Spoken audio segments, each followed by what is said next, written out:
Praise Lord. യേശുക്രിസ്തുവിന്റെ സ്നേഹം നിർത്തെ എല്ലാ ദൈവങ്ങൾക്കും അറിയിക്കുന്നു. ഈ അനുഗ്രഹിക്കപ്പെട്ട ദിവസം എൻ്റെ ഹൃദയത്തിലേക്ക് കർത്താവ് തന്ന ഒരു വചനം യോഹന്നാൻ 20:13. അവർ അവളോട്, സ്ത്രീയെ, നീ കരയുന്നത് എന്ത് എന്ന് ചോദിച്ചു. എൻ്റെ കർത്താവിനെ എടുത്തുകൊണ്ട് പോയി, അവനെ എവിടെ വെച്ചു എന്ന് ഞാൻ അറിയുന്നില്ല എന്ന് അവൾ അവരോട് പറഞ്ഞു. ആമേൻ. അനുഗ്രഹിക്കപ്പെട്ട വചനം അല്ലേ?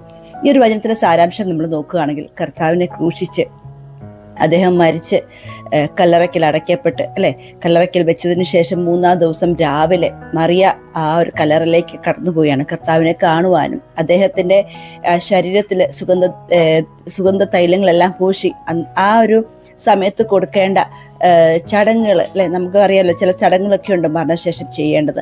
അത് ചെയ്യാൻ വേണ്ടി ആഗ്രഹത്തോടെ കല്ലറയ്ക്കൽ അടുത്ത് ചെന്ന മറിയയുടെ ജീവിതത്തിൽ എന്ത് സംഭവിച്ചു? അവിടെ ചെന്നപ്പോൾ ആ കല്ലറയ്ക്കൽ ആരുമില്ല. ആ സമയത്ത് വാവിട്ട് കരയുക അല്ലെ, ഭയങ്കരമായിട്ട് കരയുക. കാരണം കർത്താവിനെ കാണാൻ ചെന്ന മീൻസ് ആ കർത്താവിന്റെ ബോഡി അല്ലെ, ശരീരം കാണാൻ വേണ്ടിയും ബാക്കി കാര്യങ്ങൾ ചെയ്യാൻ വേണ്ടി ആഗ്രഹത്തോടെ ചെല്ലുന്ന മറിയയുടെ ജീവിതത്തിൽ ഉണ്ടായ ഒരു വളരെ ഭാരപ്പെട്ട ഒരു അനുഭവം. ചെന്നപ്പോൾ അവിടെ കാണുന്നില്ല. അവിടെ എവിടെ പോയി എന്നറിയാതെ ഭാരപ്പെട്ട് കലങ്ങി നിന്ന് കരയുന്ന സമയത്ത് കർത്താവ് വന്ന് മറിയോട് സംസാരിക്കുന്ന വാക്കുകളാണ് നമ്മളിപ്പോൾ ഇവിടെ വചനത്തോടെ നമ്മൾ വായിച്ചത്. ദൈവമക്കളെ, ആ ഒരു കലക്കവും ആ ഒരു ഭാരപ്പെട്ട് കരയുന്ന അവസ്ഥയിൽ കൂടി കടന്നു പോകുന്ന മറിയയുടെ ജീവിതത്തിൽ കർത്താവ് അല്ലെ, ഉയർത്തെഴുന്നേറ്റ കർത്താവ് ആദ്യമായി പ്രത്യക്ഷപ്പെട്ടത് ആർക്കാ? മറിയയ്ക്കാ. അതിൽപ്പോൾ ഒരു ഭാഗ്യ അനുഭവം അല്ലെ. കാരണം ശിഷ്യന്മാർ 2 പേര് ഓടി വന്നു, കർത്താവിന്റെ പ്രിയ ശിഷ്യന്മാർ 2 പേര് ഓടി വന്നെങ്കിലും അവര് വന്നു നോക്കി കർത്താവ് ഉയർത്തെഴുന്നേറ്റ് പോയി എന്ന് മനസ്സിലാക്കിയപ്പോൾ അവരെന്ത് ചെയ്തു? ഇതെല്ലാം ഈ വചനത്തിന്റെ മേൽഭാഗത്തായിട്ട് കിടപ്പുണ്ട്. അവരെന്ത് ചെയ്തു? അവർ മടങ്ങി വീട്ടിലേക്ക് കടന്നു പോകാൻ തക്കണം ഇടയായി അല്ലെ.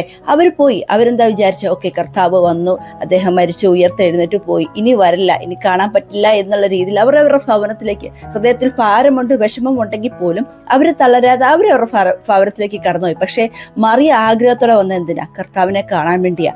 അത് കാണാൻ പറ്റാത്തൊരു ഭാരവും പ്രയാസവും മറിയയ്ക്കും വേണമെങ്കിൽ തിരിച്ച് ഭവനത്തിലേക്ക് കടന്നു പോകാമായിരുന്നു. പക്ഷെ മറിയ തിരിച്ചു പോകാതെ അവിടെ നിന്ന് ഭയങ്കരമായിട്ട് കലങ്ങുക. കർത്താവേ, ഞാൻ വന്ന കാര്യം നടന്നില്ലല്ലോ, എനിക്കത് സാധിച്ചില്ലല്ലോ, എനിക്ക് കാണാൻ പറ്റില്ലല്ലോ എന്ന ഹൃദയഭാരത്തോടെ അവിടെ നിന്ന് കലങ്ങി കരയുന്ന ഒരു അനുഭവത്തിൽ കർത്താവ് തന്നെ നേരിട്ട് മറിയയുടെ അടുക്കളേക്ക് വന്ന് സംസാരിക്കുകയാണല്ലേ.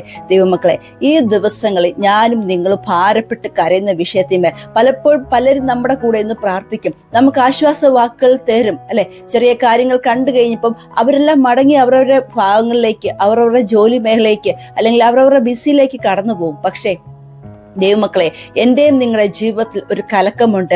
നമുക്ക് വേണം, വിടുതൽ വേണം എന്ന് നമ്മൾ ആഗ്രഹിക്കുന്ന ഒരു മേഖല, ഒരു മണ്ഡലം ഉണ്ടെങ്കിൽ നമ്മൾ അതിനെപ്പറ്റി വിടേണ്ട കാര്യമില്ല. നമ്മളത് വീണ്ടും ഓർത്ത് നമ്മൾ ഭാരത്തോടെ പ്രയാസത്തോടെ നമ്മൾ ആയിരിക്കുന്ന വിഷയത്തിന്മേൽ നമ്മൾ കരയുവാൻ തയ്യാറാവുകയാണെങ്കിൽ ആരും വിചാരിച്ചു കാണത്തില്ല മറിയയ്ക്കല്ലേ, ശിഷ്യന്മാരൊട്ടും വിചാരിച്ചു കാണത്തില്ല മറിയ അവിടെ നിൽക്കുമെന്നും വീണ്ടും ഓർത്ത് കരയുമെന്നും.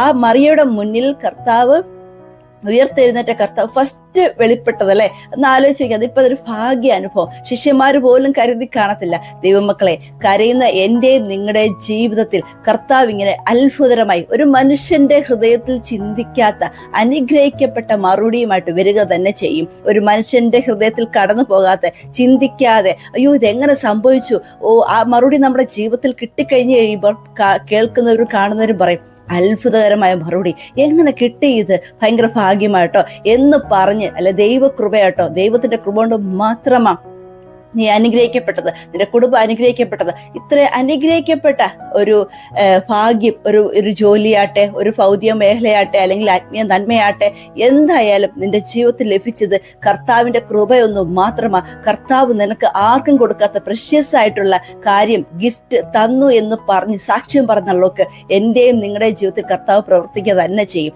പക്ഷെ ഒന്നുണ്ട്, പലരും നമ്മളെ വിട്ടു പോകുമ്പോഴും, നമ്മളെ പിന്തിരിപ്പിക്കാൻ നോക്കുമ്പോഴും നമ്മൾ പിന്തിരിയാതെ ദൈവസന്നിധിയിൽ കണ്ണുനീരോടെ ആയിരിക്കുന്നോ, കലങ്ങിയ ഹൃദയത്തോടെ ആയിരിക്കുന്നോ, നമ്മുടെ കലങ്ങിയ ഹൃദയത്തിനും കണ്ണുനീരിനും ഏറ്റവും അനുഗ്രഹിക്കപ്പെട്ട മറുപടിയുമായിട്ട് കർത്താവ് വരിക തന്നെ ചെയ്യും. അത് അദ്ദേഹം ദൂതന്മാരെ അയക്കൂ, അല്ലെങ്കിൽ മറ്റു വ്യക്തി ജീവിതങ്ങളെ അയക്കൂ, അല്ലെങ്കിൽ മറ്റു രീതിയിൽ പ്രവാചകന്മാരെ പറഞ്ഞയക്കൂ, അല്ലെങ്കിൽ ആ രീതിയിലല്ല മറിയയുടെ അടുത്ത് അവിടെ പ്രത്യക്ഷപ്പെട്ടത്. അദ്ദേഹം നേരിട്ട് വന്നു അല്ലേ. അതിൽപ്പൊരു ഭാഗ്യം. കാരണം ഒരിക്കലും മറിയെ പോലെ ചിന്തിച്ച് കാണത്തില്ല. മറി എന്തുകൊണ്ട് അവിടെ കരഞ്ഞു? അയ്യോ കാണാൻ പറ്റില്ല. ഒരുപക്ഷെ മറി ആഗ്രഹിച്ച എന്താ?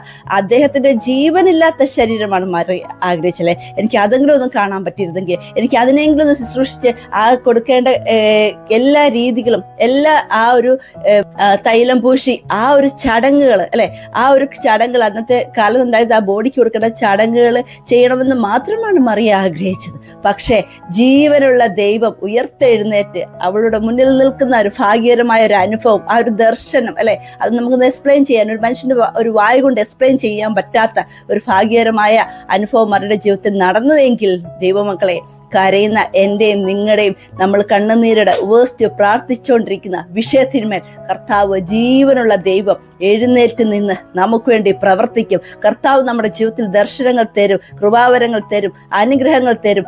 ആര് തള്ളിക്കളഞ്ഞാലും, ആരുപേക്ഷിച്ചാലും, പെറ്റമ്മ ഉപേക്ഷിച്ചാലും ഉപേക്ഷിക്കാത്തൊരു ദൈവമാണ് നമ്മുടെ കൂടെ ഉള്ളതല്ലേ. അതുകൊണ്ട് ഭാരപ്പെടുകയോ കലങ്ങുകയോ ചെയ്യേണ്ട കാര്യമില്ല. ഈ ദിവസങ്ങളിൽ അനുഗ്രഹിക്കപ്പെട്ട മറുപടിയുമായിട്ട് പിതാവ് തന്നെ നമ്മുടെ ജീവിതത്തിൽ കടന്നു വന്ന് നമുക്ക് അതിനനുസരിച്ച് തന്നെ ചെയ്യും. ഒന്നുണ്ട്, മറിയ തിരിഞ്ഞു പോയില്ല, മറിയയുടെ ഭവനത്തിലേക്ക് കടന്നു പോയില്ല. ആ നിന്ന സ്ഥാനത്ത് തന്നെ നിന്ന് കരയുവാനും കലങ്ങുവാനും ഇടയായല്ലേ. അതുപോലെ തന്നെ ദൈവമക്കളെ, എന്റെയും നിങ്ങളുടെ ജീവിതത്തിലുള്ള പ്രാർത്ഥനാ വിഷയങ്ങൾ നമ്മളത് നിർത്താതെ, ആ പ്രാർത്ഥന സ്റ്റോപ്പ് ചെയ്യാതെ, അല്ലെങ്കിൽ അത് നടക്കത്തില്ല എന്ന് ഹൃദയത്തിൽ ചിന്ത എടുക്കാതെ നമ്മൾ ഇനിയും നമ്മൾ അതിനെ തുടർന്ന് പ്രാർത്ഥിക്കുകയാണെങ്കിൽ കർത്താവ് വൻ വിടുതലിനെ, വൻ മറുപടിയെ എൻ്റെ നിങ്ങളുടെ ജീവിതത്തിൽ നിന്ന് മാനിച്ച് അനുഗ്രഹിക്കുക തന്നെ ചെയ്യും. ഈ ഒരു വചനം എല്ലാവരുടെയും ജീവിതത്തിൽ അനുഗ്രഹമാട്ടെ എന്ന് പറഞ്ഞുകൊണ്ട് ഞാൻ എൻ്റെ മെസ്സേജ് നിർത്തുന്നു. God bless you all.